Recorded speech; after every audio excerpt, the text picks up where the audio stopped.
In 3 minuti il TG del quotidiano La Nazione Siciliana. La fake sui fondi di sviluppo, ponte e termovalorizzatori. Le opposizioni sostengono che il governo nazionale ha tolto 2 miliardi e 100 milioni dai fondi di sviluppo e coesione della Sicilia, 1 miliardo e 300 milioni per il ponte sullo stretto e 800 milioni per i termovalorizzatori. L'affermazione non risponde al vero. Tutti sanno che entrambe le decisioni sono state prese in Sicilia ed è giusto che sia così per opere da realizzare nell'isola. Il governo nazionale ha soltanto condiviso le 2 proposte. Province, si preparano gli inciuci, i rischi per Fratelli d'Italia e Forza Italia. Dopo la bocciatura dell'elezione diretta delle province, cominciano già a delinearsi gli inciuci per le elezioni di secondo grado da parte dei consiglieri comunali e dei sindaci. Le coalizioni non conteranno più ed entreranno in gioco i gruppi di potere e le consorterie e forse anche le logge. Indebolite le coalizioni e i partiti con maggiore cultura bipolare. Si parla già di incontri tra esponenti delle forze centriste, del Partito Democratico e di Sud Chiama Nord, con esclusione di Fratelli d'Italia e di buona parte di Forza Italia. Il decreto Caivano e gli arresti di Palermo. La notte tra il 9 e il 10 dicembre scorsi, 7 colpi di pistola alle 3 di notte in via La Lumia a Palermo seminarono il panico in una zona ancora piena di gente. I carabinieri hanno individuato i protagonisti e arrestato 2 persone, uno ai domiciliari. Contestato il reato di rissa aggravata e allo sparatore anche il porto abusivo di arma da fuoco.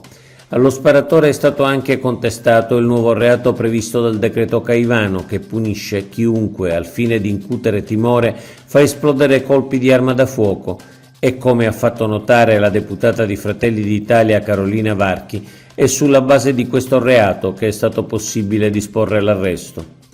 Bus gratuiti per le forze dell'ordine.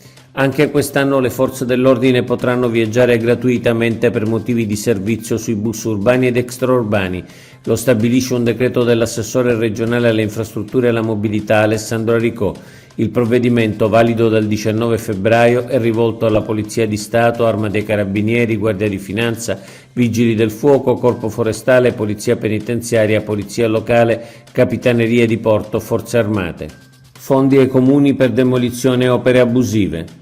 Un investimento sul futuro sostenibile delle nostre città, 1 milione di euro dalla Regione Siciliana ai comuni dell'isola per le anticipazioni senza interessi sui costi degli interventi di demolizione delle opere abusive e di ripristino dello stato dei luoghi.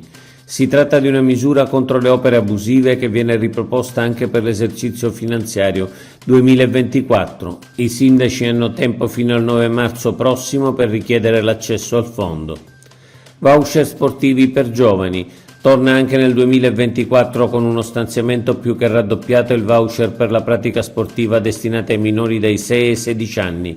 Pubblicato il bando rivolto alle società sportive interessate all'iniziativa introdotta l'anno scorso per volontà del Presidente della Regione Renato Schifani, con l'obiettivo di avvicinare allo sport bambini e ragazzi delle famiglie siciliane meno abbienti. Il voucher sportivo del valore di 50 euro mensili è spendibile nelle società aderenti dai giovani residenti in Sicilia tra i 6 e i 16 anni e il cui nucleo familiare abbia un ISEE non superiore alle 12.000 euro. Oggi è tutto per l'informazione del quotidiano La Nazione Siciliana. Trovate gli articoli completi su www.lanazionesiciliana.eu.